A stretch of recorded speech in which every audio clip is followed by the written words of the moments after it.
and you are listening to Critical Mass Radio. Good evening, hello gang, how are you? Hopefully you're all pretty well and doing great. Got Summer Ben's show, one or two technical difficulties, but we got it. We did get there in the end. Fantastic, I'll get it all on the podcast. Andy's sat with me this evening. Hello, matey. Good evening, everybody. Good evening, Paul. Yeah, we're all good, aren't we? We're all good.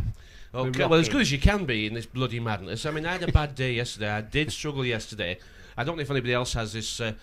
Every now and again, you have a bit of a down day because it becomes a bit clearer, and then it becomes a bit darker as well, doesn't it? It certainly does. You know, and I had one of those days yesterday, and I just did. And it's maybe a good job I do spend a little bit of time on my own because I don't know. You had a little a tear or two yesterday. I was struggling a bit yesterday. I was down in the dumps. Yep. But only had to listen to the General Operations Director last night. He had Danny Bamping on. Fantastic. That's the energy that immediately picks you back up. There's nothing like this, actually, is there? There is nothing else, really. You just don't want to do it, but you sort of have to do it. You do. It's like an addiction that you can't give up, but you don't want to give up. If you see what I mean, it's a bit nuts, isn't it? It is life. Life is ups and downs, isn't it? This is the deepest, darkest sort of recesses of the enormity of it. Yeah, I was going to say the size of this is daunting. I don't think the size of it has occurred to many people, really. No, you know, it's not just big. It's bigger than big, and it's bigger than a big thing in a big place, isn't it? It is that big, anyway. Now then, I haven't seen you over the weekend. I'm beginning to think you've got another boyfriend. I'm a little concerned. I mean, I'm okay with you being married, but I'm not seeing enough of you. So I'm looking for some guilty body language here. Working for the machine does get in the way, doesn't it? Really? Yeah, there's a name called Wes that I'm going to. I'm at Wes's. Yeah, I'm at Wes's. Well, He is a like-minded when person. names turn up in conversation that you've never heard before, you know to be nervous. Then they go to the gym, then they get a new outfit, then they... No, that's the girls, sorry. Now, come on, tell me what you've been up to the weekend, because you started a story about Friday night, but let's finish do the story on air and give me the ending. Oh, Friday night was really interesting. Yeah, wife's birthday, went out for a pizza. I wasn't happy with the pizza that I had, so I entered into a little bit of a negotiation with the restaurant owners about how I wasn't happy with my pizza, so they rang the police and accused me of trying to leave without paying, which I hadn't done. Police arrived. Cut a long story short, they were goading me into getting an arrest. And his actual words were asked me if I was obliged to give him my details, and I refused to give him any details whatsoever. And his comment was, "Well, I can make you give your details." Which make? He was going to make me give my details, which I raised an eyebrow and said, "Hang on a minute, fella, how are you going to make me give me details?" And he did he sat back in his seat, and because he was talking to me through the police car window. But you've edited this story a bit much, haven't you? Actually, he followed me home. I was going to say, you managed to negotiate a discount at the restaurant, didn't you? I did negotiate a discount with the with the police's help, actually, because they did come in, didn't they? They did. And with a bit of, if you'll go halfway with each other, we'll get there in the end, and you did. And you thought, job done. And he said, right, you asked him, he said, "Am I all done here?" And he said, "Yep, get yourself away." Mm-hmm. And then he caught you up on the way home, and he followed me on the way home. Just go through that bit, because that's the bit that matters. Yeah, you were walking home on your own. The wife had left. You'd embarrassed the missus, and she left you. Oh, I didn't. Yes, she was. Well, that's another story. But, all right. The proceedings were all done. He'd managed to wangle me a 10% discount, like you say, which we were quite happy with, and walking home, and the policeman that had done the negotiating followed me home, and it was up the road, pipped the horn, and I thought, oh, who's that? Looked round, and he'd wound his window down. He said, "Excuse me, buddy, can I take your details?" And at that point I said, what do you want me details because for? No crime had been committed, had it? There was no crime. He actually said there's no crime been committed here. You're just disagreeing with the quality of service. Exactly. I'd not tried to leave without paying. It's not a criminal offence to actually complain, is it? Yet. It is now. Well, I was going to say, it's getting close, isn't it? Because what you're actually sort of showing us here is that the police know it's not an actual offence to complain, but they still want your details, even though no offence has taken place. They want everything. They wanted my name, where I lived, and my date of birth. And you said... I refused to give anything of that. I said, no, I do not have to give you details. And his response was to threaten you. He was, yeah, and he was getting quite agitated. I can make you give you. Those were Zach's words. Yes. I can make you, and when you said, "No, you can't," he decided he wound his neck in a little bit. He did. He wouldn't repeat. I asked him to repeat what he'd said before, and he wouldn't do it. But he wouldn't repeat what he'd said. See, he tried to intimidate you, and because you didn't back down, he wouldn't repeat it. No. This is how the new police regime appears. Well, I'm not about new, but this is how the police regime appears to be. We've heard this before.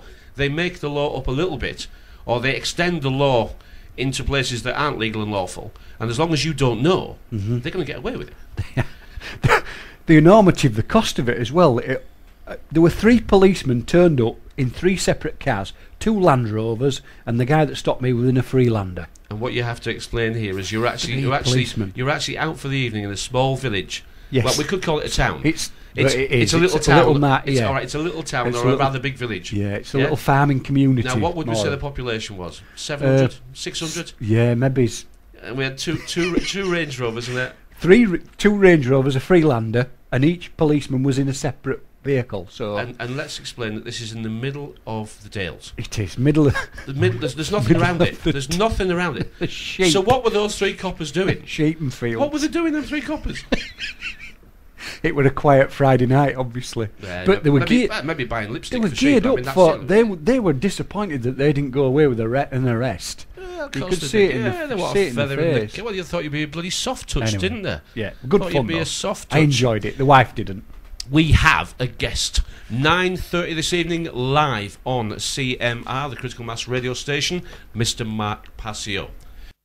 We are not as free as our government says we are. We're as free as we say we are. And when we learn that, the freedom we have is, first of all, the freedom from fear. That's the first thing that we've got to lose. And then we've got to stand up. And whoever challenges us, we've got to challenge them back. Even that little incident Friday, that's what I'm talking about. We have to challenge these people. We don't have to follow their laws. We don't have to answer their questions. And we don't have to bow to a uniform. No, we don't. But we have to do it politely. Yes. Intelligently, calm, and we have to let them know that we know what they're up to. We know that this fancy dress uniform apparently empowers them, but it doesn't frighten us. This is what we should be doing. And back to the police story. An article I've picked up from G-Force. We love that company, don't we? G-Force are now openly saying that they are being recruited as civilians working alongside the police investigating crime. What the hell are the police playing at? They're sharing the desks now. I mean, this isn't the camel's snout under the tent, is it? No. They're in the bloody tent, aren't they? They're in and they're budging you up because they want the sleeping bag now. What are the police doing? I mean, are they not... I mean, what... They don't seem to be awake to it. Those 3 last on Friday night didn't seem to be awake to it at all. They're just responders. That's all they are. They're told to respond. I mean, you can be too smart to get in the police, can't you? I would have thought you. Well, that's all this profiling stuff, isn't it? The reason they do profile is because they really don't. They want copy and paste. Do as you're told. Ask no questions. It's like school for grown-ups, really. I suppose, isn't it? They're definitely not looking for a Poirot types. That's for sure. I'm not picturing you. I am picturing you. Right, anyway, brilliant. The best Braveheart, the best film ever. Mel Gibson doing a fantastic Scottish impression. How did he get away with that? I don't know. And he does conspiracy. He did conspiracy theory as well. Did he? Yeah. It was better than Mike Walker impression. Smacking them with the kick of the hit. Now then, talking about Scotland, what you got over there? You've got something on Scotland over there, haven't you? We have, yeah. Now this is picked up from last week. We actually printed out about 20 stories last week, and I think we got about 5 done, didn't we? We did. So that was not bad, was it? Not 5 out of 20.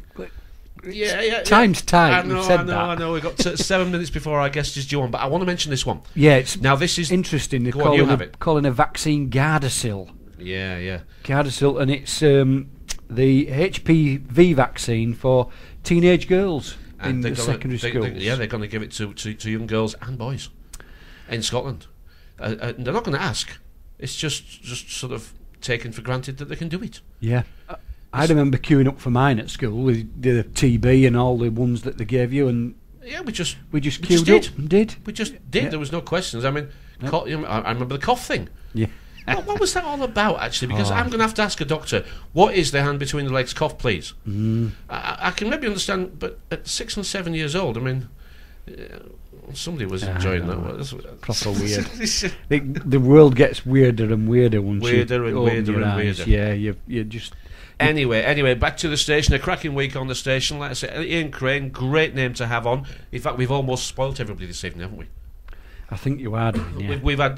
We've got 2 cracking guests on the same night. If you're not listening, you've missed out. Well, if you're not listening, you're doing something less important, aren't you? Really? It's just as simple as that. The Olympics is over now, and we've paid for it all, and we should be very proud of ourselves because now we can buy the stuff on eBay. It's now been auctioned on eBay. But have we paid for it all? No, well, the taxpayers have paid for it. The future taxpayers. The future taxpayers. Yeah, it's on credit, isn't it? Yeah, but the future taxpayers have paid for the Olympics, and now they're going to sell all the bits and pieces, right? So we can pay for it again. Have a jumble sale. Yeah, but we can pay for it again. That's twice we paid for it, and Lord Cause, his charity, is getting all the money. It's just surreal, isn't it? It's a little uncomfortable, isn't it? Really, and we're okay with this. But people are in the grips of it. They are. Oh, absolutely. They think, well, hey, it's done wonders. Did you change them batteries in that microphone? I did, yeah. Because I can hear you squeaking. All right. I'm squeaking again, am I? You bloody yeah. Squealing. You must be talking too loud and wearing the batteries out too fast. No, You definitely sorry. If you'll change them, I'll play this, and we'll have Mark Passio on next. Okay, Andy. If you'll read the bio. I will, yeah. Mark Passio. Through his presentations, videos and podcasts, he takes his guests on a journey of self-exploration, examining human consciousness and the way it relates to the universal problems which we currently face as a species. Some of the questions he does attempt to answer are: who are we? What is our purpose? Why do we hold certain beliefs? Why do we tend to see ourselves and others in a certain way? Why do we act the way we do toward ourselves and others? What does any of this have to do with the events we experience in our world? Having successfully begun his work as a presenter of the message of spiritual awareness, he is now taking a proactive approach to the task of spreading this significant information to others. This has resulted in What on Earth is Happening, a penetrating analysis into the realm of human consciousness. And the name of the website is whatisonearthhappening.com. Hello, Mr. Mark Passio. Good evening. Thank you so much for having me, gentlemen. It's a pleasure to be here. It's a pleasure to welcome you to our station. We have been looking forward to this for almost 3.5, 4 weeks. You actually agreed to come on, and I have been looking forward to this. I don't know where to start. The world is quickening up. I think that's because maybe slowly, through this maze and mystery and madness of mist, I'm starting to make sense of it, and the more I make sense of it, the faster it keeps going. There is definitely a quickening happening because the agendas of people who want to bring about a world of control and enslavement are definitely picking up pace. They're not stopping. They are pressing forward, and it's becoming more and more and more in our face as the days and weeks pass by. So we have to really step up our efforts to combat that negative influence and really do our best to speak the truth and wake people up to the reality that's taking place around us. Otherwise, we're going to descend very quickly into a totalitarian state throughout the world, and we're already well on our way to doing just that. It can still be turned around even at this late hour, but it would take an enormous will on the part of individuals to really wake themselves up with the assistance of other people who are putting information such as this out into the world. I have to say that online radio has been, it's about the only gift we can say thank you for, but I know it's a compromise. I know we've had to do a deal with the devil here because they are monitoring, listening to, recording and watching everything we do. They can actually tell how we're doing at any point, live time. It is a bit of a deal with the devil, but it's one that we've agreed to take, and well done to everybody in the alternative online radio community for doing this. Would you agree?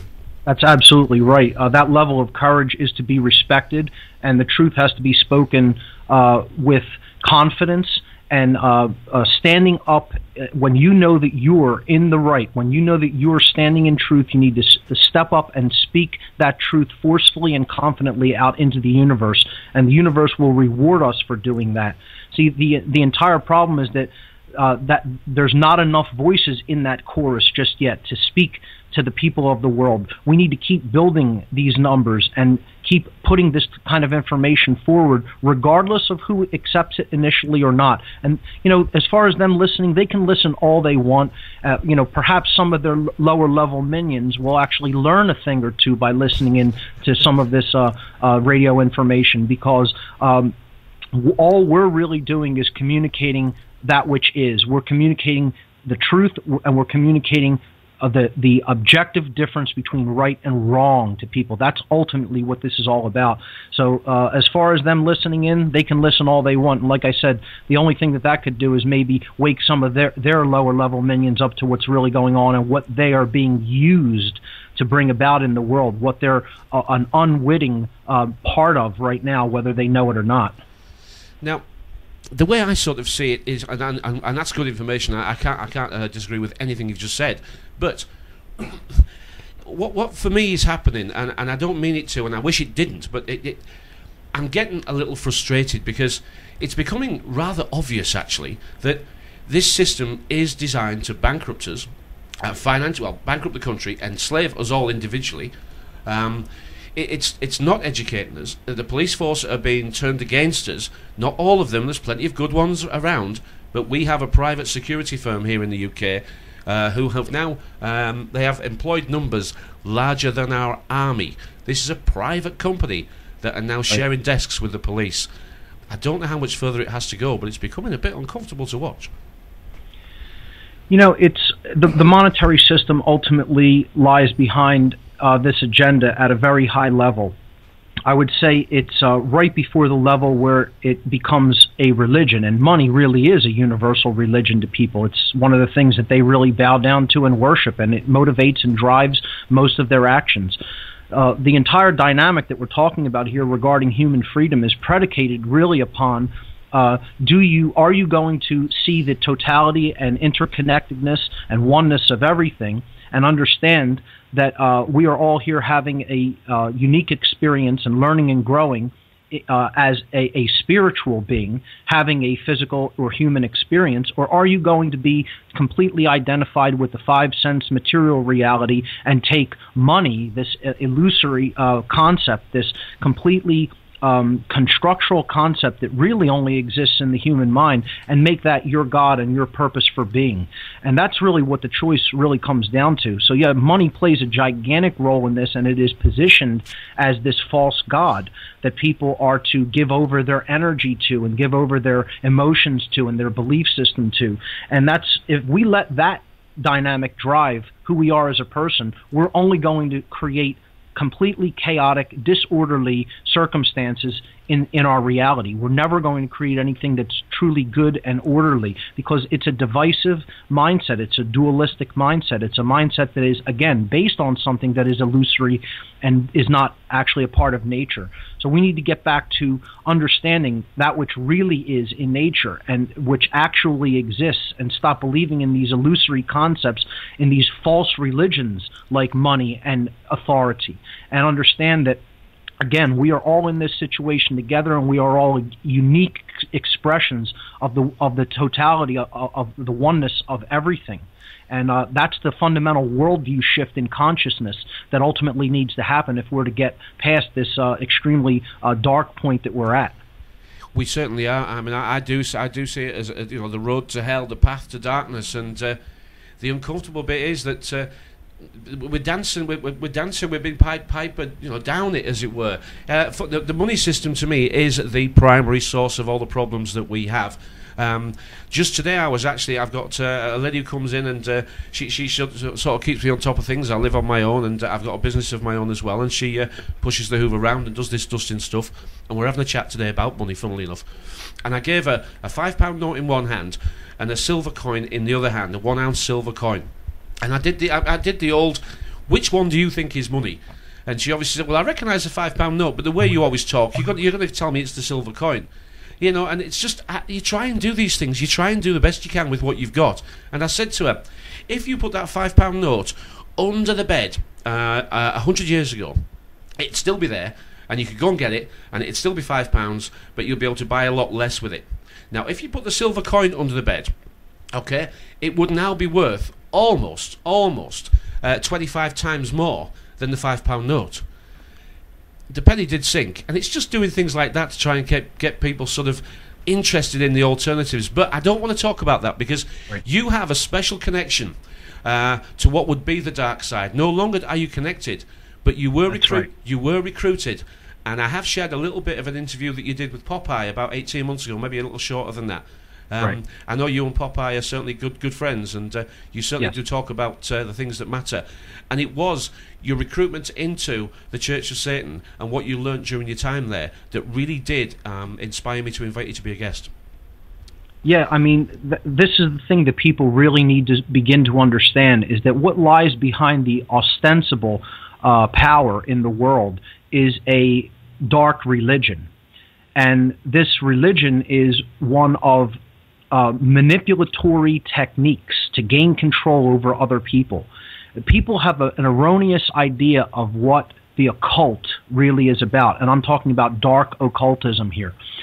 See, there's obfuscation done when it comes to words and the meanings of words, and this is part of the problem, is that when you're talking about a concept or an idea, it can often be misconstrued because someone else is carrying an erroneous definition in their mind, a definition that has been planted there by a technique of repetition, by trying to associate a different meaning to a word that actually means something quite different. So when we talk about the occult, we first have to define what that word really means.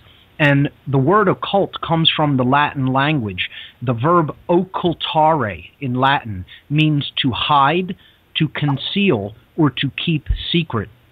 And therefore, the word occult, although it has a negative connotation in the English language as being, connected with cult belief systems, connected with evil intent and dark religion. And don't get me wrong, an aspect of the occult, which I call the dark occult, is connected with all of those things. It's not to say that they are not. However, the word occult itself simply means hidden from sight, difficult to see with the eye. It is something that exists below the surface that you need to dig up or unveil in order to see it properly. You need to bring it into the light. And that's all the word occult in its actual etymological definition really means. So there is all this information that is hidden, okay, has to do with the nature and the workings of the human psyche and the mind. That's what occult information is. It's all information about us, about who we are internally, our internal makeup and our internal world.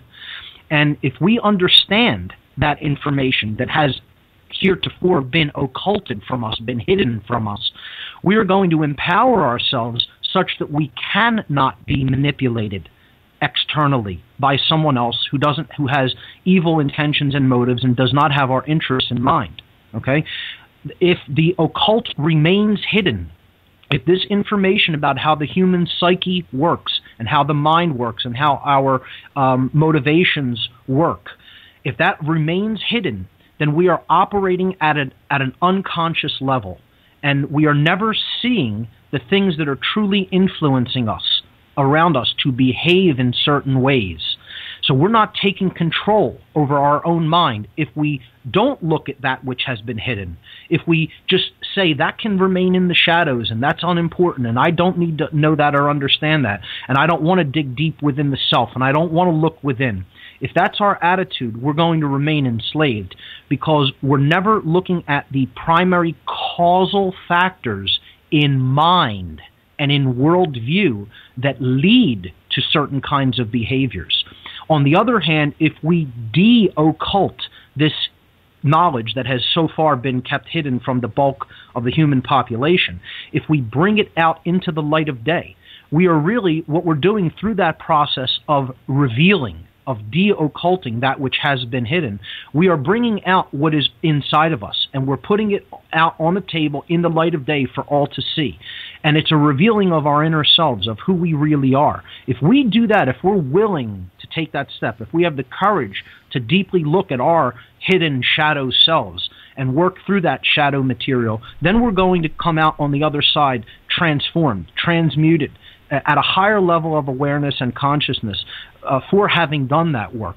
The problem is so many people are so fearful of what that information about our own psyche, our own minds, our own internal makeup contains, how dark it has become, and how polluted and denigrated it has become over the years, that most people don't want to do that work. They don't want to do that internal journeying of looking within and working with that shadow material of the self.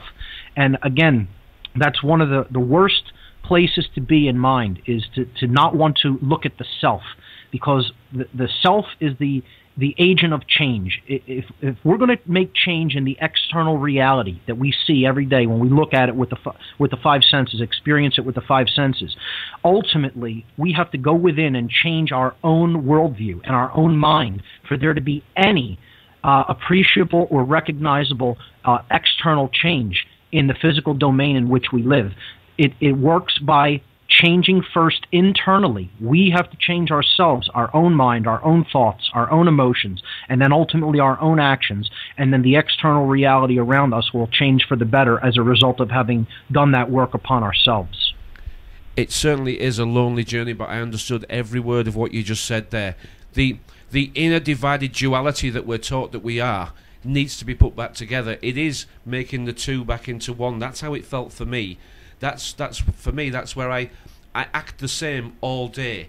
I say the same. I feel the same. I am the same all day. I don't put on an act. I don't pretend to be something I'm not. And not speaking the truth is something that I find I can no longer do. I mean, is that Andy sat? My pal Andy's sat in with me this evening, and he's good evening, Mark. He's nodding away as well. I was listening intently. It's lovely to hear the words that you speak. You talked about the words, and Paul's into the words, and I wrote the word words down, and it is a spell of sword, isn't it? So that's right. And you talked about the journey, and it is a journey, and you can't do it. Well, you can help. Both Paul and I have sort of woke up sort of similar time, and we've helped each other along, and it's nice to have somebody to go and talk to and share things with, and that's one of the reasons why we did this radio show, was to share things, and looking forward to you carrying on sharing what you know. Absolutely. It's all about building a community, and like you said, the word words rearranged is sword. And that's what we have to do. We have to turn our words into the sword of truth, that cuts through all of the darkness, all of the negativity, all of the lies and obfuscation that has gone on in this world.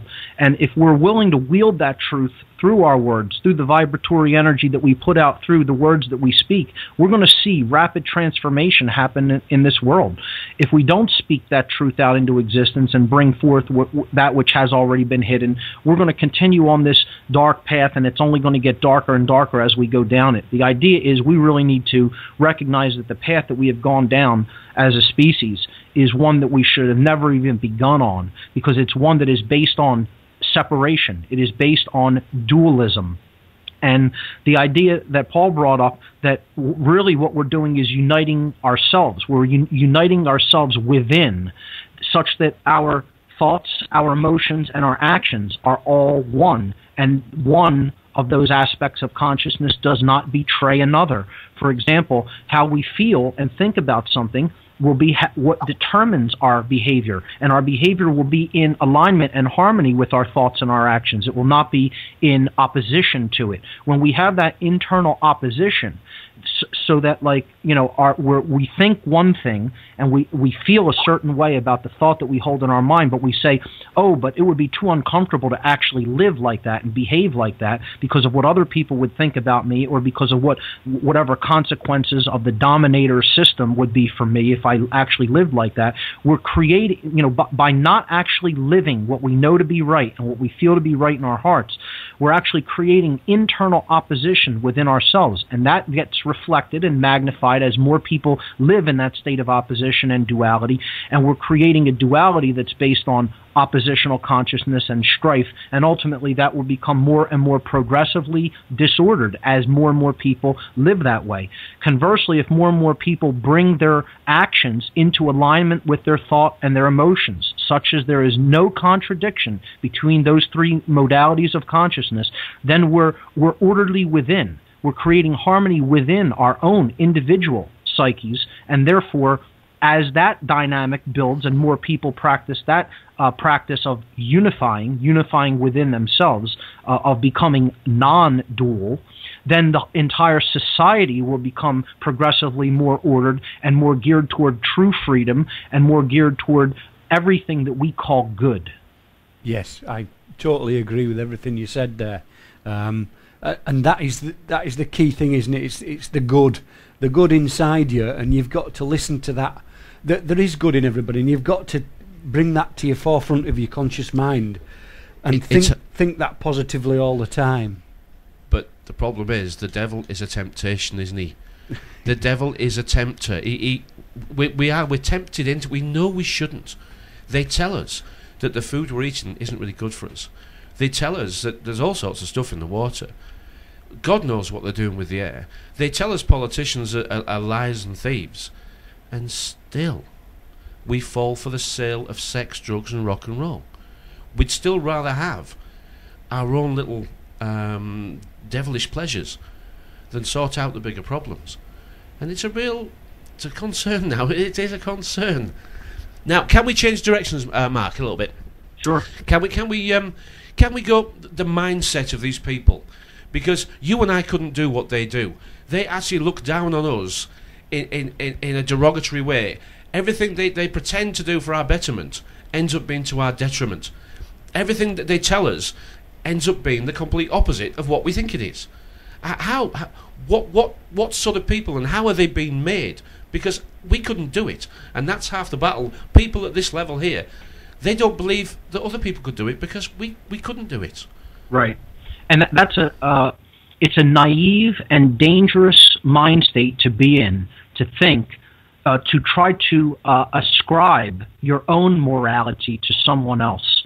That's a dangerous thing to do, because you have to understand that there are people out there who do not have any sense of morality and who have absolutely no ability to empathize with the situation of another person. And this is a psychological disease. It's a psychological condition known as psychopathy. Okay, now some people may have heard of this as sociopathy, okay, a sociopath or a psychopath. Psychopathy in general is characterized by certain personality traits and conditions.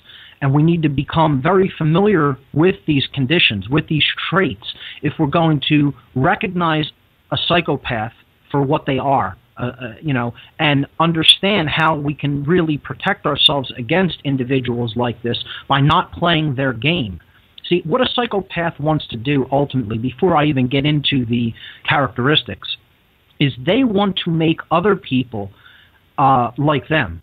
They want to bring other people into their mindset, because that's the only place where they really thrive. They don't thrive in an atmosphere where truth is recognized. They don't thrive in an atmosphere where their evil actions, their twisted and sick actions, can be easily brought into the light of day and seen as what they are. Okay? And they most certainly don't thrive in a situation where people really understand themselves to an extent where they are giving birth to true conscience within themselves. When conscience is born into the world, the psychopath cannot thrive. Okay? When it's really active in big numbers of people. What a psychopath wants to do is shut down the true conscience of the individual, the knowledge between the definitive knowledge of the objective differences between right and wrong actions. They don't want people to know that. That's why the laws that ultimately govern human behavior and the consequences of our behavior, what I have called natural law, or what I now call universal spiritual laws, this is the most occulted information that exists in the dark occult. The dark occult is trying to firewall that information about the laws of nature off from people, such that they are still acting in ignorance, and their behavior is in complete contradiction with those laws, so that therefore they're creating more and more disorder and chaos in their experience in the world. Psychopaths ultimately are the people who lie behind this working, this dark working, in dark occult orders and societies at the highest levels of these institutionalized orders. You will find people who are primary psychopaths. And what that means is that they were born that way.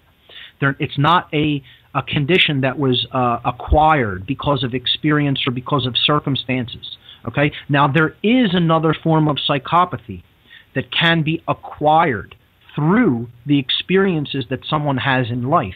Okay? So psychopathy is both a condition that is a genetic disorder that is derived from birth, and that is just how someone is born. A very small percentage of the human population is simply born with these characteristics that I'm going to speak of. But there is another percentage that is much larger, a much larger percentage known as secondary psychopaths.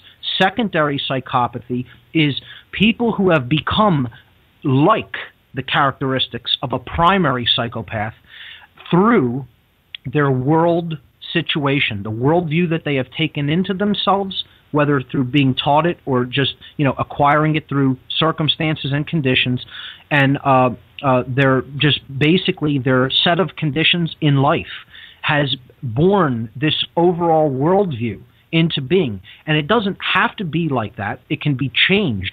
But once somebody has become a secondary psychopath, there's neural connections in the brain that aren't working the same way. They take on the same brain characteristics physiologically as a primary psychopath, very similar.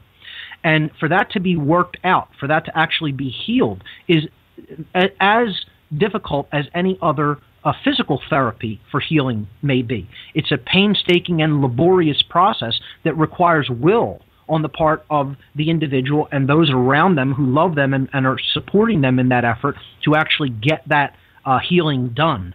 And that's why so many people are in this secondary state of psychopathy. It takes an incredible amount of willpower and effort on the part of the secondary psychopath to come out of that mindset.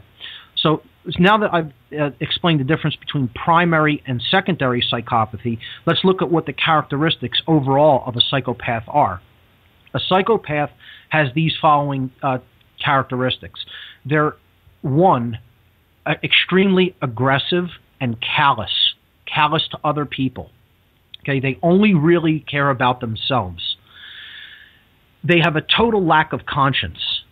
They don't care about what's right and wrong at all. That is meaningless to them. Okay, because all that they're about is their own gratification.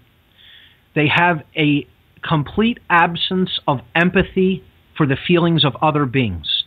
So what actions they do to someone else is like it's completely inert. It generates no emotional or physiological response in the body for the psychopath. They don't have the capacity to feel. People say, well, how can they numb that out of themselves? It's not about that. It's like saying, why can't I hand an object to an amputee who has had both arms amputated? It's an impossibility. The ability to receive it isn't there.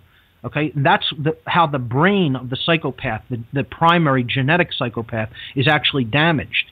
They do not have the capacity to experience the normal range of human emotion that we do because their limbic system of their brain is not actually functioning in the same way, in the same neurological way that a normal, healthy, functioning human brain is.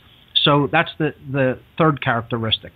The next one is they have an extremely cunning intellect, but again, absolutely no compassion. So the left side of the brain, the left brain hemisphere, is working just fine. Okay, they can be highly intellectual people, but I would say that they are not highly intelligent people. Intelligence is different than intellect. So you're putting two things together. Intella means intellect, and then gens is the creative side of the brain, from the Latin verb genere, meaning to create or to make. So they don't have that connection to the right brain hemisphere. They're operating really only with half of a self. okay, with the half brain, the left brain, the masculine or solar side of the brain, the lunar or feminine, the sacred feminine side of the brain, that ultimately makes compassion and creativity, true creativity possible, and intuition and imagination. That's really lacking on the part of the psychopath. They only have the intellect, but the intellect can be very highly advanced and sharp. So that's why you're dealing with a cunning individual who's highly intellectual, but who has really absolutely no true intuitive or true compassionate qualities within themselves. The next quality is a high degree of adeptness at manipulating other people. See, the psychopath learns at an early age that they're very different than other people, and they have to feign being normal. And one of the ways that they feign doing this is they learn manipulatory techniques. They learn how to act really well. They learn how to tell people what they want to hear versus what really is. They don't want to tell people the truth. They want to try to play upon their emotions to tell them, what they want to hear so that they can get what they want to get out of the person. So they're good manipulators.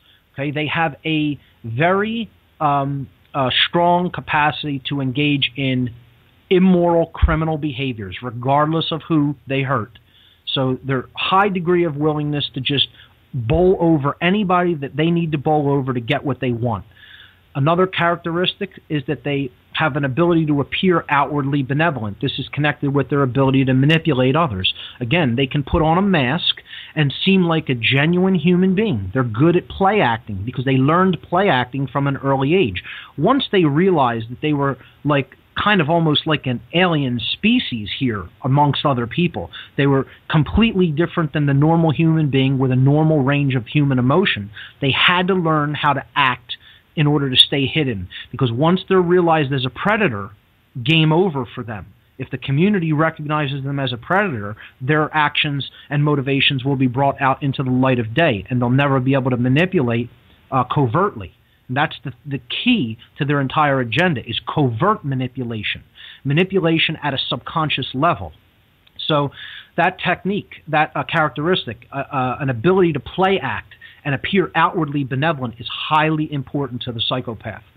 They behave in superficially charming ways, and that enables them to hide their selfish motives.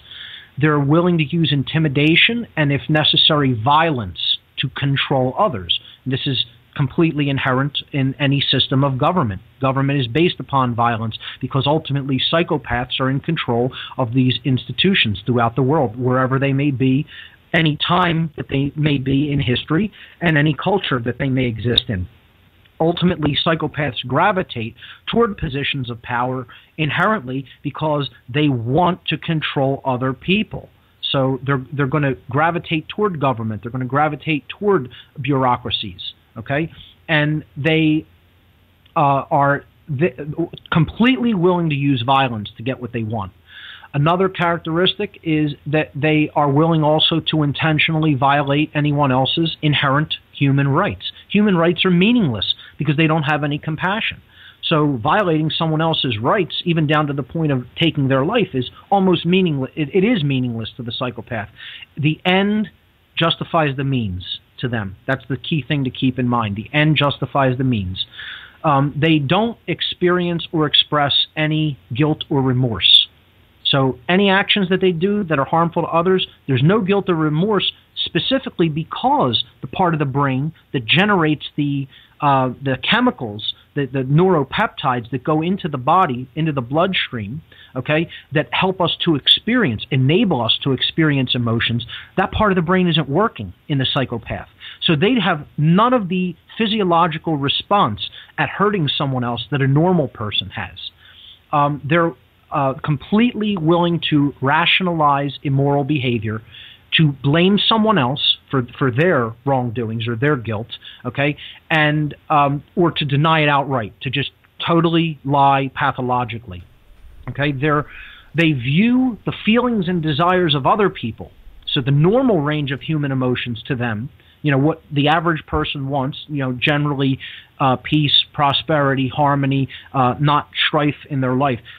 all of these motivations and feelings within another person to live a harmonious and peaceful life are meaningless to the psychopath, and they view these desires in other people with complete contemptuousness because it does not align with their plans. Okay, they also have, again, a willingness to lie pathologically to advance their own agendas. They have a completely distorted sense of the consequences of their actions. They think that they can remain hidden forever. They think that they can remain totally untouchable, and that they will never really be brought to justice for their criminal behavior. And ultimately, they accept no personal responsibility for that behavior.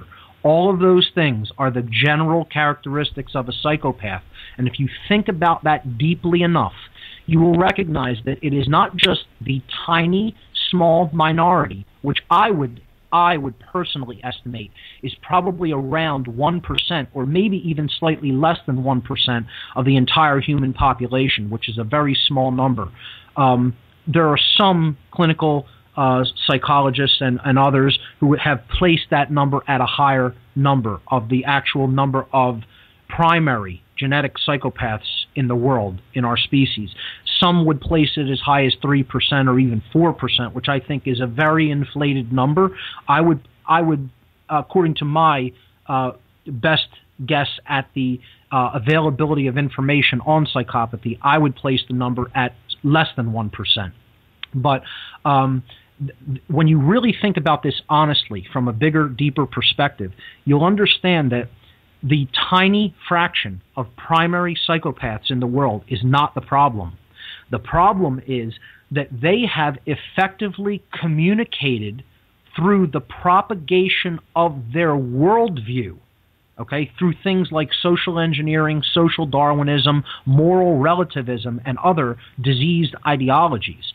They have propagated this psychological illness to a large body of the human population that probably numbers anywhere from 20 to 25 or even 30% of the entire population, maybe even more. I could be even underestimating that number, who have become like them in mind. They have become like the primary psychopath through the worldview that they are holding and expressing through their actions. This is known as secondary psychopathy. And almost the entire police force in any given country, and almost the entire military force. I say almost because I wouldn't say a blanket statement that 100% of these people are psychopathic. But in these particular institutions, due to the way that these individuals are trained through repetition, it is cult training techniques, literally. The techniques of cults are identical to the techniques that police and military are subject to when they enter these institutions to go through their basic training. They are essentially turned into secondary psychopaths. And I would say that applies to the majority, the vast majority of these individuals. While not all of them are, I would say the ones that aren't in that state of secondary psychopathy are the ones who up and quit. They're the ones who say, I can't do this anymore. Okay? And the ones who are really beginning to work their way through that process are often then diagnosed with this thing called post-traumatic stress disorder, and often they're the ones who fall into the pattern of killing themselves, of committing suicide, because the conscience is striving to be born within them, and they're trying to undo this secondary form of psychopathy without really proper assistance or guidance, without proper mental help in that process, what I would term true alchemy. I'm not talking about actual clinical work in the medical system or anything like that. I mean, they're not really receiving the real information that they need to work through these problems in the psyche from a true high-level spiritual point of view. And then they'll go into a deep depression through, this initial shell shock, they used to call it. It's now called post-traumatic stress disorder, PTSD. And that will, continue to build up those negative emotions because they don't have the tools to work through all of that stuff because the conscience, again, is reasserting itself, and they're beating themselves up so horrifically over what they've been made to do, all of the wrongdoings that they've done and that they've bought into, and therefore that will express often as self-loathing, self-hatred, and in its ultimate expression, suicidal tendencies. What we need to understand in general regarding this is that primary psychopathy is not a communicable disease, but the worldview of the primary psychopath can infect the psyche of other individuals. So in essence, the thing that we're really fighting at a grand scale is that they have given a large percentage of the human population their mind. They have transferred their mindset and worldview to a large percentage of humanity. And that is the primary shift that we need to make. The fundamental worldview shift is to go from this socially Darwinistic, moral, relativistic worldview and heal that. That's a completely dualistic worldview based on entire identification, total identification with five-sense reality, and total identification with what I call the lower self, the ego mind. Okay, just what I am going to get out of any given situation. That the feelings of others ultimately are not that relevant, and that what I get out of it as the ends justifies my means for taking those behaviors, for taking those actions. The way to heal that is to get back to an accurate understanding of the laws that govern the consequences of our behavior, which again, these natural laws, these cosmic, universal spiritual laws that govern these actions, that bring us the consequences of the behaviors that we choose when we choose wrong over right action. I hate to butt in, yes. and I don't want to butt in, but sure. there is a reason why I want to just hang on, hold there for a second, and that is because I am expecting a call from somebody who wants to ask you and talk to you about natural law. Sure. Are you okay with that? Absolutely. All right. He's Skyped me and said, "Can he come in and speak to you directly about natural law?" It is something that he's very going with. He agrees with what you're saying, and I know this chap. So I thought, well, rather than me do it on his behalf, I thought, well, come into the conversation. So sure. That's okay. Now, do you want to have a little break? Shall we have about a 5-minute break and come back to this, and I'll get the call set up? I think that would be fine. All right, that's what we'll do. I'll play a couple of tunes and we'll all refresh our glasses, whatever we're having, and I'll see you back in actually just under 6 minutes. Is that okay, Mark? That's perfect. See you all then. Mark Passio. Yes, I am here. Oh, hello, Mark. I've got two Marks on the phone here, and I know why the other guy, I know why Mark Howes was saying quiet. Mark, are you with us as well? I am indeed, Paul. How you doing, buddy? Hey, nice to speak to you. Enjoying the shows. Love your point of view. Love the passion. Not so keen on your music choice, but there we are. We're not going to be perfect, are we? You know what it is, Mark? I played Cathedral last week. I love Cathedral. One of my favorite bands. Take it away, Mark. You two chat together. You wanted to connect with Mark, and who am I to stand in your way? Carry on, guys. Cheers. Sure. You had a question? Yeah, Mark. This is Mark Howes. I'm the guy who's transcribing your podcast.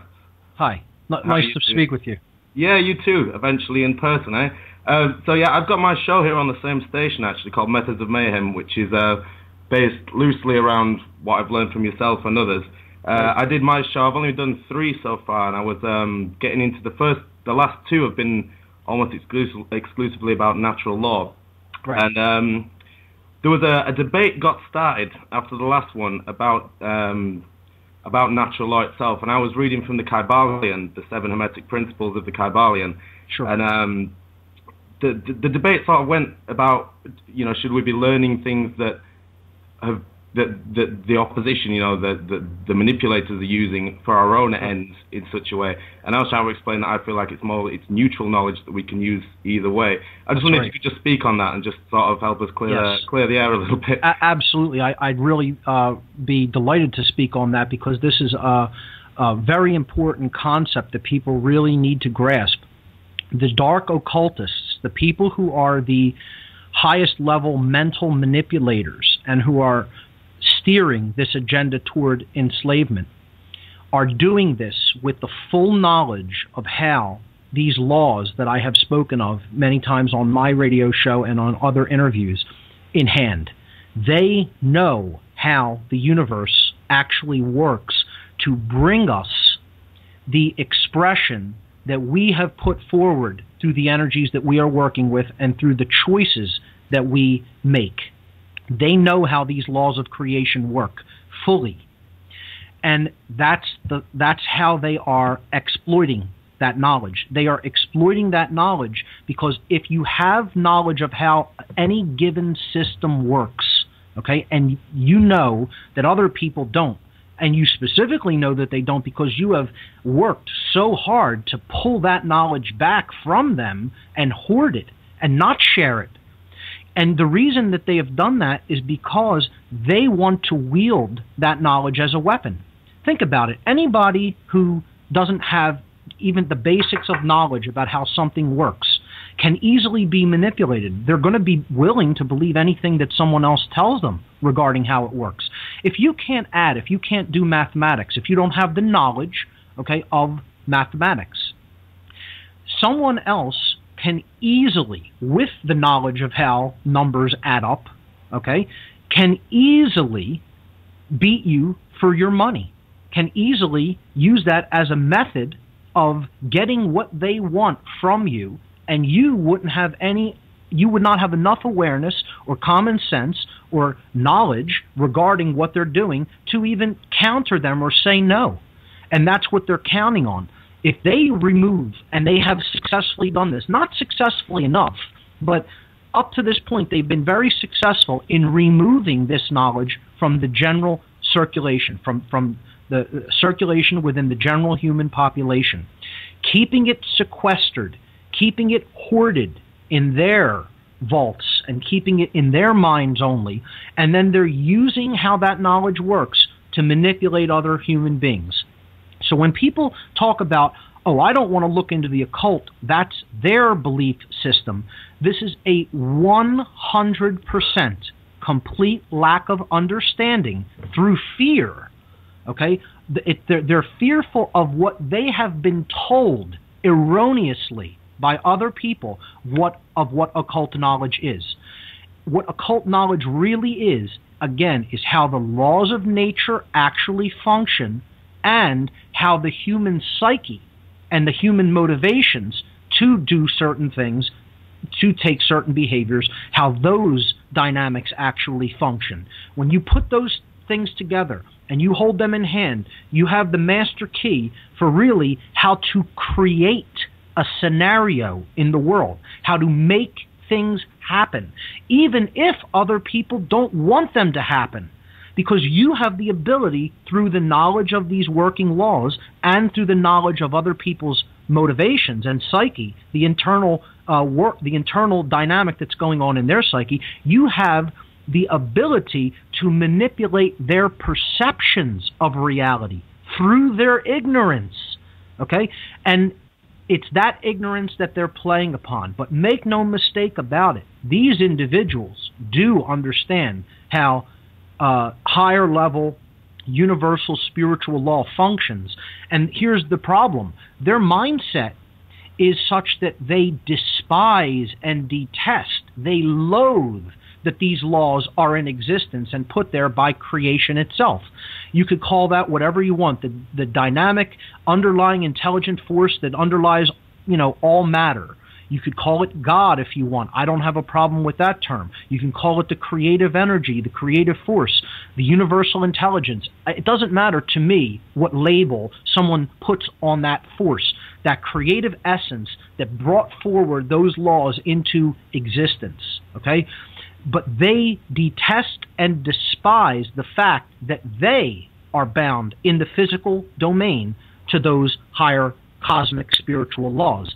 They don't want there to be any laws. As psychopaths, they want to be able to do, ultimately, to any other living being, anything they want to do with no consequences. And in other words, the other way of putting that is, if you just think of what that is, the ability to do anything you want at any time with no consequences because you said so is the power of, quote, God. Okay? That's what they want. They want to be God in this physical domain. They want to rule over everyone and everything because they feel that this lack of empathy gives them an advantage evolutionarily. They look at that they're the next expression of humanity because they've transcended this thing that holds back people's will and actions, which is called the conscience. They loathe and detest the idea of conscience. They loathe and detest the idea of laws that are governing behavior based on conscience. They don't want that to be present.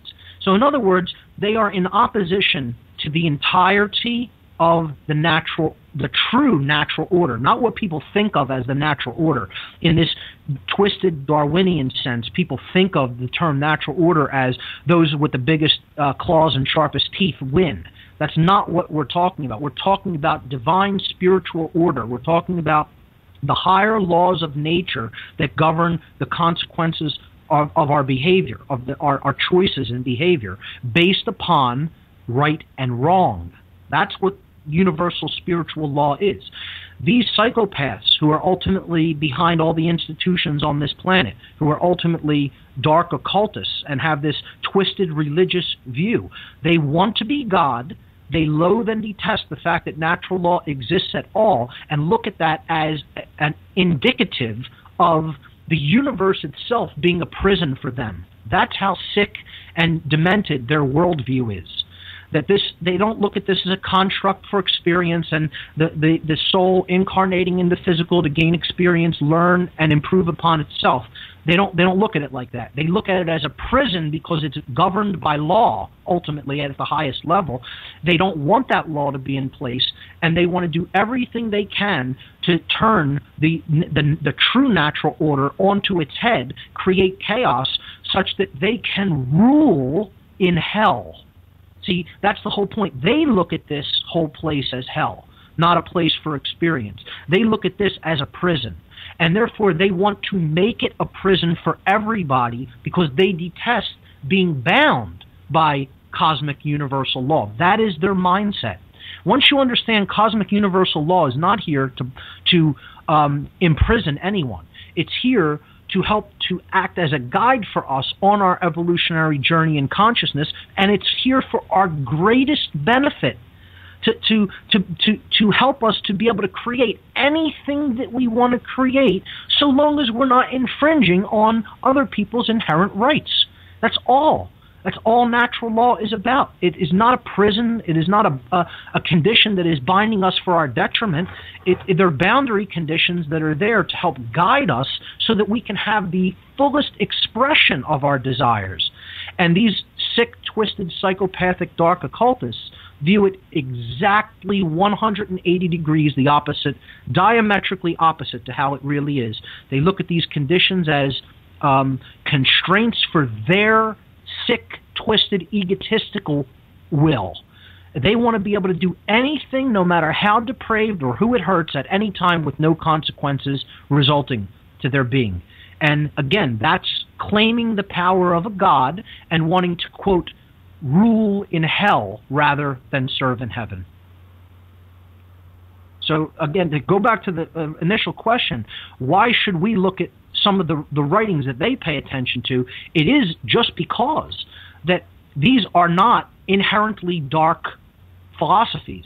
These are actually, it is actually simply, as you said, neutral information regarding how the laws of nature work. That's all. It's no different than studying gravitation or electromagnetism or any other force in nature. It's the same thing. The universal spiritual law is actually the same as physical law. It is simply unseen. It has not been seen clearly by people that these are laws that are in operation and that we are bound by. We are subject to these laws no differently than how we are subject to other physical phenomena, other physical laws. So to say that they're non-physical laws is kind of a misnomer. They are also physical laws because they act through and upon our choices, and they determine the manifested realities that we must live in based upon our choices, okay, between right and wrong. They're also physical laws because they govern that which gets created in the physical domain. They're just not laws that are as readily seen as those which govern what we call the physical sciences.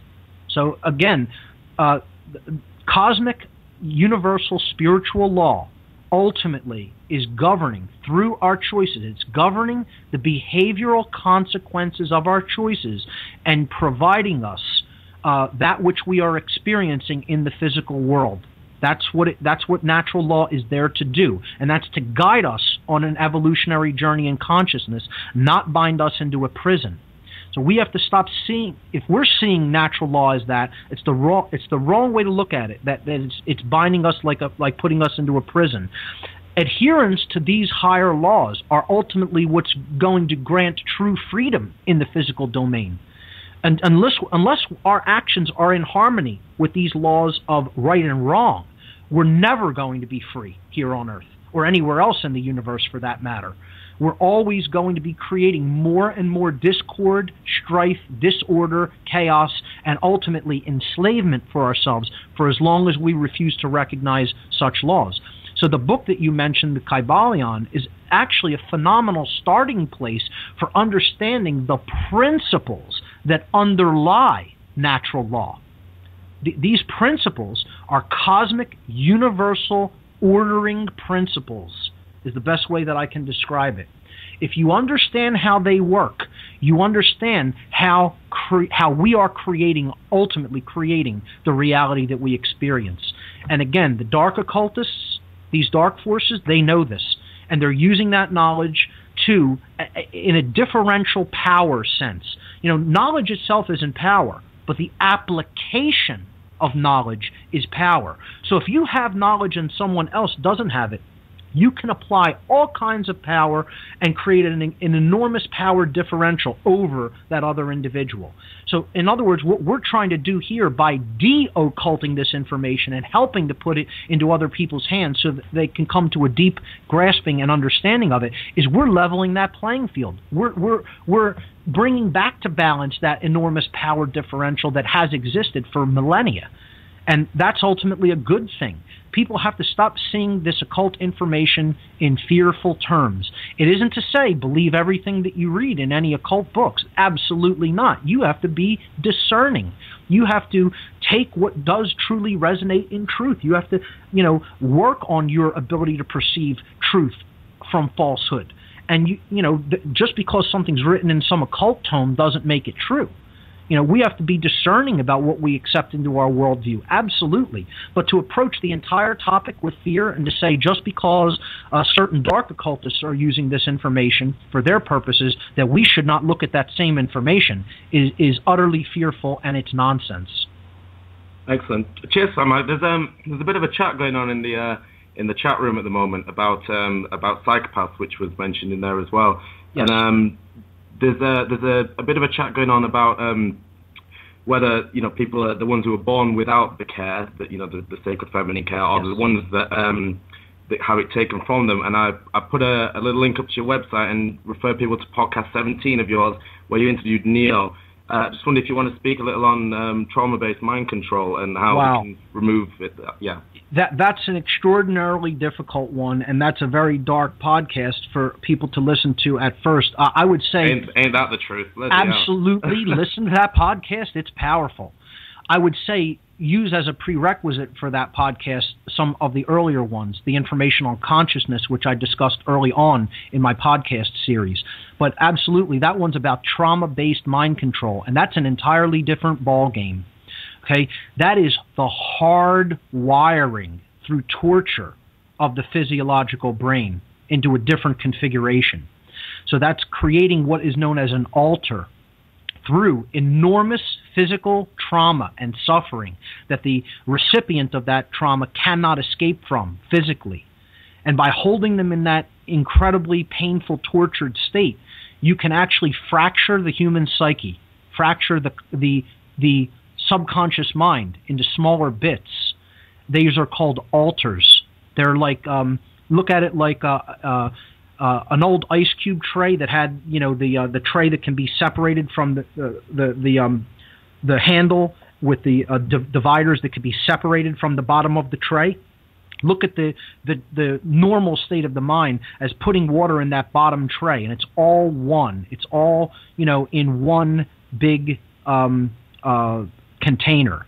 But then if you put that divider, that handle with the dividers, into the tray, you're separating it into compartments. So you are compartmentalizing aspects of the psyche. And what you're doing is you're actually taking one personality that was whole at one point in time, and you're fracturing it into smaller pieces, into sub-personalities. And then those sub-personalities, they will be firewalled off from the one personality that is still experiencing the trauma. This is a natural defense mechanism when there is incredible pain and trauma that the human being is incapable of physically removing themselves from, that is going on for a prolonged period of time. So this is something that is there inherently as a defense mechanism.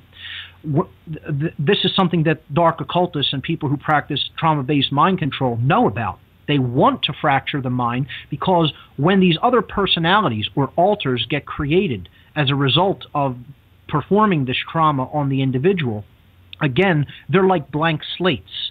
It's like a newborn. It's like someone who's just come into existence. And as we know, newborn babies, when we come into existence in this world, our minds, our psyches are actually programmable.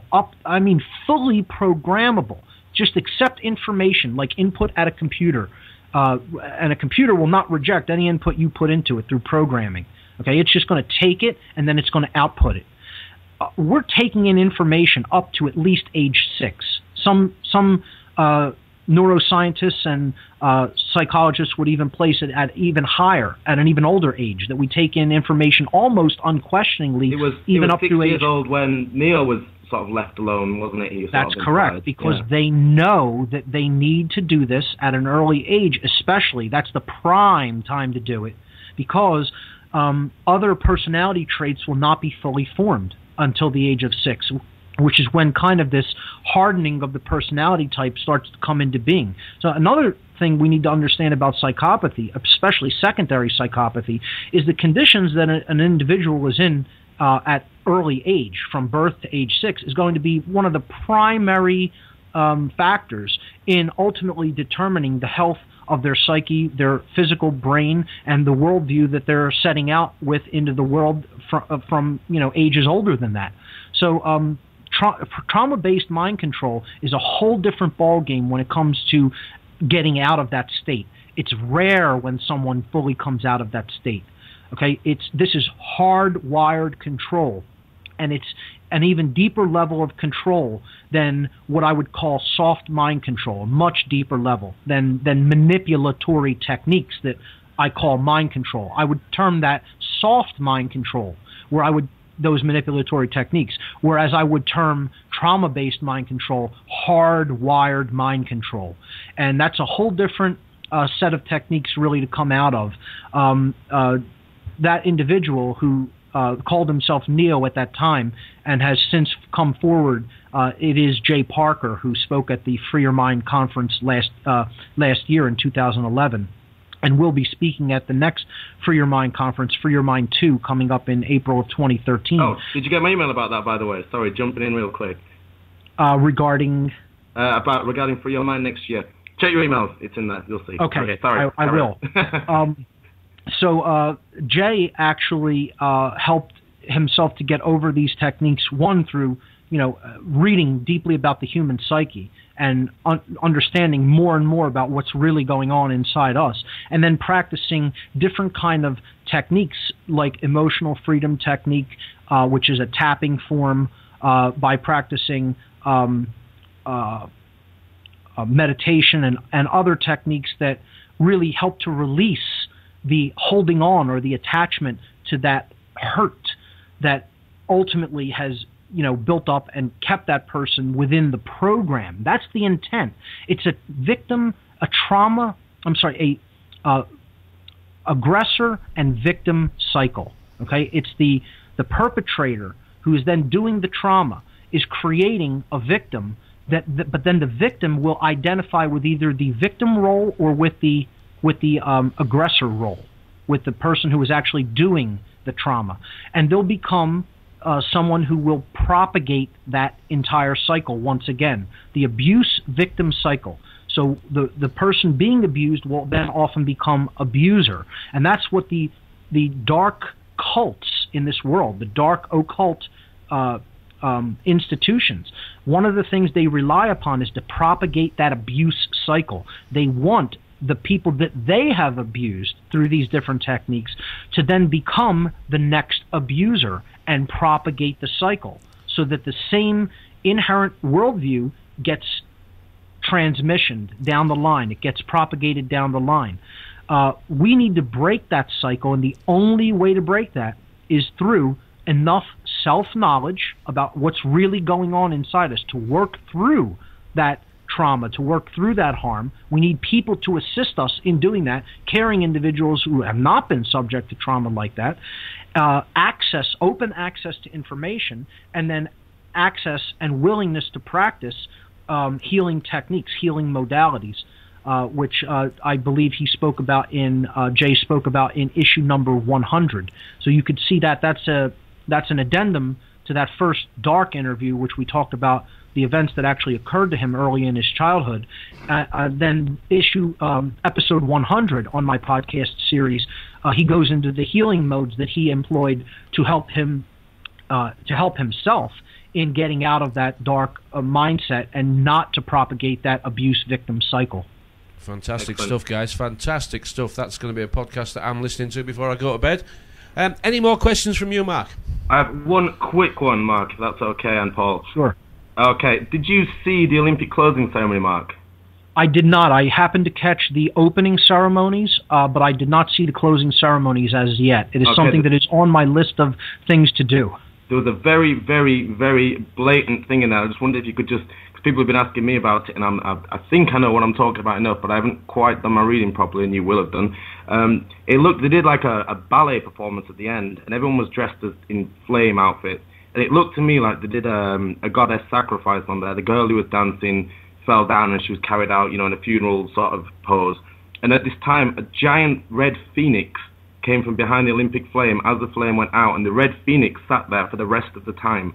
I was wondering what you think that the red phoenix might represent. The phoenix is a typical alchemical symbol of transformation and rebirth, of regeneration, of resurrection. So it depends on what we're really looking at. Are we seeing this symbol in its positive aspect, or are we really seeing that, from the ashes of their old world order, they're regenerating and building this new dark world order based on the new religions of money and authority? The old religions were based on the authority of, religion in general, what we traditionally term the world religions, okay, and just the blind belief in dogmatic systems such as that. Their new order is based upon the belief in money as a god, and ultimately the belief in authority as a god. I would see it that possibly the phoenix symbol in this case represents the dying of the old, quote, world order and the resurrection or birthing into being of the new world order, their new world order, the dark new world order, as I call it. I see. Well, thanks ever so much for talking with me, Mark. Much love, and I will speak to you soon. Absolutely. Thanks, Mark. Great questions. Cheers, Mark. I'll see you later, Paul. Have a good show, buddy. Yeah, you're welcome. End the call at your end if you would, please. Otherwise, I'll probably click off everybody, knowing me and my fingers. All right, I'm just going to do a quick plug. Methods of Mayhem, 8 p.m. Sunday. Cheers, Paul. See you later, buddy. All right, bye, Mark. Mark's one of our newer hosts, and I think he was delighted to make contact with you, Mark. Can I pass your details to him, and perhaps in the future you could maybe find time to maybe appear on his show? Absolutely, that's no problem at all. All right. Time is beating us. Our show time is only 18 minutes left, and let's get into how you see the future playing out. Let's try and look at some positive outcomes that we can achieve here. What do you think the next sort of 12, 18, 24 months is going to work out like? Well, I think we're seeing parallel dynamics happening. We're seeing the advancement of the dark New World Order agenda and the coming out in the open of this psychopathic worldview and police state. And we're seeing them being more and more brazen and out in the open about their actions to usurp our inherent natural rights, because they believe that they are our natural authorities, and we have the moral obligation to obey their dictates. I also see more people, because of this flagrant, coming out into the open with this agenda, waking up to it. And more people every day seem to be coming online to it. I would say not enough people are coming online to it right now to really stop it in its tracks. But moreover, what I really see the need for is to reach the people who are truly building this dark New World Order. Not the architects of the plan, but the construction workers of the plan. Okay? The construction workers of the prison society are the police and military forces in any given society. That's why they call it a police state. Okay? They don't call it a social engineers state. They call it a police state. It doesn't mean ultimately that the police own it or that they're the ultimate dominators at the top of the food chain, but it means they're the ones who built it. They're the ones who brought it forth into being. And people really need to get over the negative emotional response when this is said. I hear people all the time saying, well, they're just doing their jobs. They're not the ones who are actually doing this. Yes, they are. It is not the dark occultists who ultimately do the negative actions. They're the ones who propagate the notion that it's okay to do these negative actions. Okay? That's how they think that they're shielding themselves from the consequences of spiritual law. They believe that if they get other people through manipulatory efforts to do their dirty work for them, that they are shielded from the brunt of the consequences of natural law. And to tell you the truth, they are correct. They are largely shielded from the brunt of those karmic consequences. The ones who absorb them, those negative consequences of behavior, are the ones who are actually doing the actions. Now, that is not at all, should not be misconstrued as saying that the people who are the manipulators in mind and who are propagating this dark worldview and telling people that it is okay to do these actions, okay, and giving the orders are not morally culpable. I am not saying that they are not morally culpable. What I am saying is that the people who actually listen to them and then carry out their orders through their actions, the order followers, are more morally culpable. Key word being more. Both parties are morally culpable, but the brunt of karmic, spiritual, moral culpability is firmly with the follower of the order who actually takes the actions. And this is another thing that I suggest that people really contemplate in their own lives. Sit back and really think about, because that's what's going to drive this dynamic into the future. Are you going to reach, are we ultimately going to reach the people who are actually taking these wrong actions? Help them to develop true self-respect by taking another look at their own behaviors and understanding that what they're doing is not right, that they should not be engaged in it because it is causing harm to others and it is wrong ultimately. And the questions that I think we really need to ask, helping other people to see the negative repercussions of their behavior and looking at our own behavior. This is a good self-exercise, even if we think, we're okay and we're, in harmony with spiritual law. We need to really take a look at these questions and ask them of ourselves when we are engaging in any given behavior. The questions are, is this behavior directly causing harm to another being? Meaning, am I infringing on their right to life, liberty, and property? Okay? If the answer is yes, you should not take that behavior. You should not take that action. Another question is, through taking this action, am I indirectly involved with harm that is being caused to someone else? And you could even look at that as just by supporting behavior, supporting someone's role in an institution. If they're doing something that's harmful, are you not directly involved in the harm, even by supporting it? I would suggest yes. And that's an indirect wrong. You may not be doing it directly to that person, but it would be like supporting a mugger, and saying, oh, it's great that you just got robbed by that mugger. I'll go and support this activity wherever I can, and that's what people are doing unknowingly, unwittingly, when they support government, because all government is based on violence and theft. I think we've forgotten our sense of duty, haven't we? We've forgotten what it is that we should be doing. We just wait to be told what to do now, and that is the difference that I see in.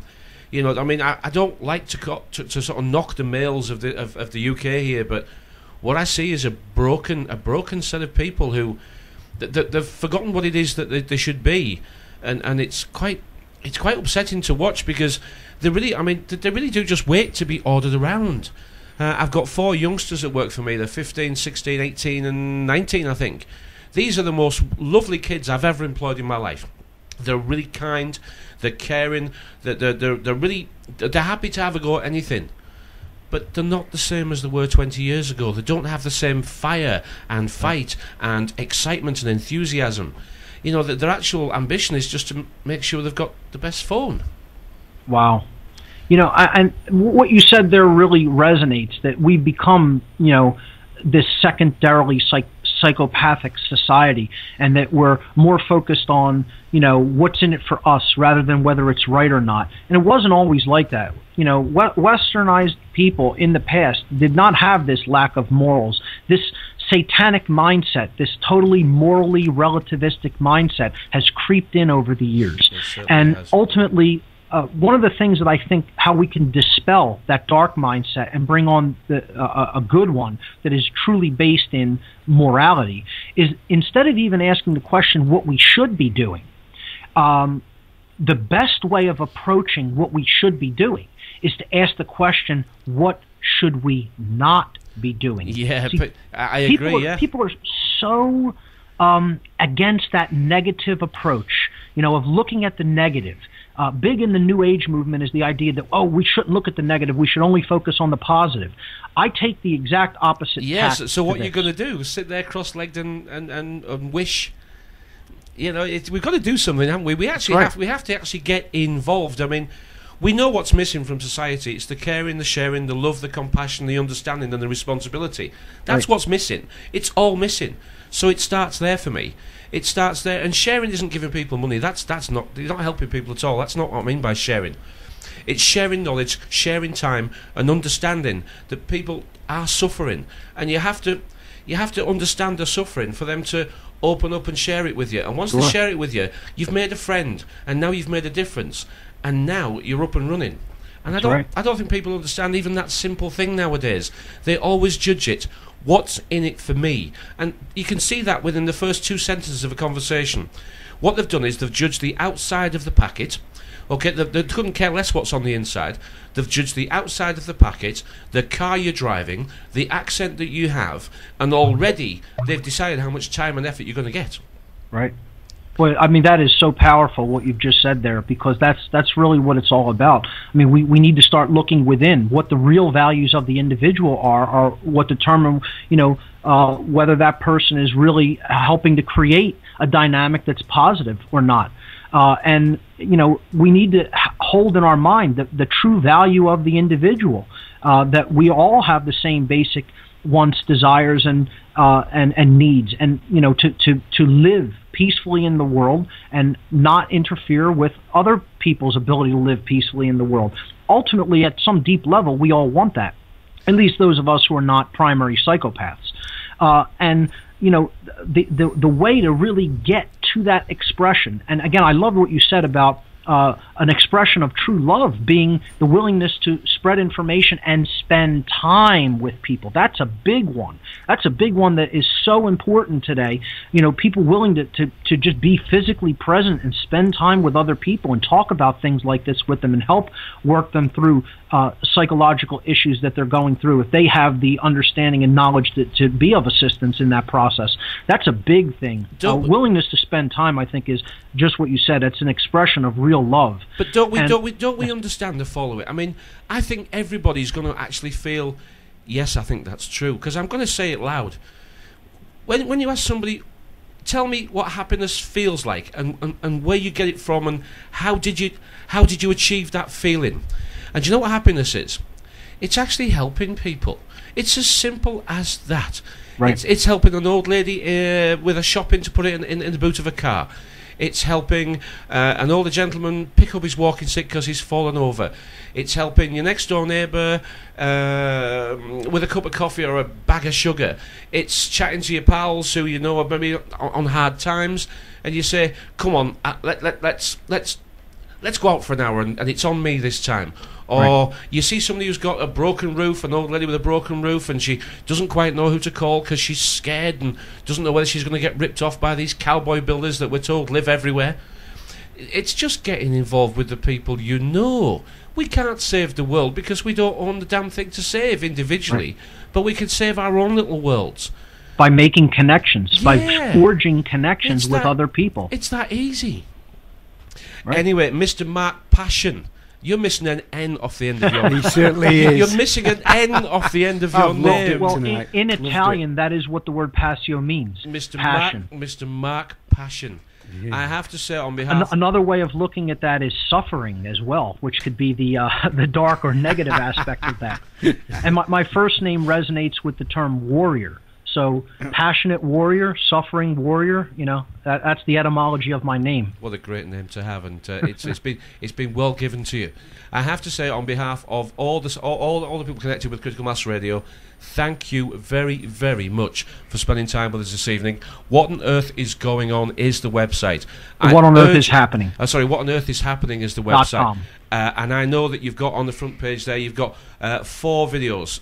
And I've watched all 4, I've downloaded all 4, and I have them safe put away. If the internet's ever stolen from us, I have those videos to recount and recall. Those are the condensed versions, but if you want the really fully expanded versions of the concepts I speak about in those videos, my podcast is what you want to check out, and I suggest progressing through it in order from the beginning because there's prerequisite information that I build upon in later podcasts. So starting in order and progressing from number 1 forward is how I suggest. You don't have to do it that way, but I think it works best if you do. So that's what I'll say about the information that's up on my website, whatonearthishappening.com. And I know you have a radio show. It goes out Sunday tea times in Philadelphia, doesn't it? Yes, Sunday 5 p.m. to 7 p.m. East Coast time on oraclebroadcasting.com. And all you've spoken about this evening, I know, is only a small fraction of what it is you have to share with people. So I'm going to say thank you very much and bid you good evening and good night from the UK. If it's okay with you, I'm going to pass your contact details to Mark Howes. And if you'd be kind enough in the future, perhaps, to spend some time with him, we would all be very, very grateful. Absolutely. I thank you so much for having me. A pleasure to be here, and I'd be glad to come back at any time. Thank you, sir. If you'll end the call at your end, I'm useless at this internet stuff. No problem. All right, Mark. Thank you. Thank you, Mark. Take care, and we'll catch you soon. Thanks. Goodbye. Goodbye. Guys and girls, we do get some great people on the station. I'm grateful to all you guys for listening, for backing us up, for making the station what it is. And do you know what? I'm going to try and sneak this in before we run out of time, because what do these thieves, these deceivers, these Decepticons want? I'm going to tell you. My thanks to Mark for helping out with the questions. Great job, Mark. Good night and sleep well. Thank you very much. Good night, everybody.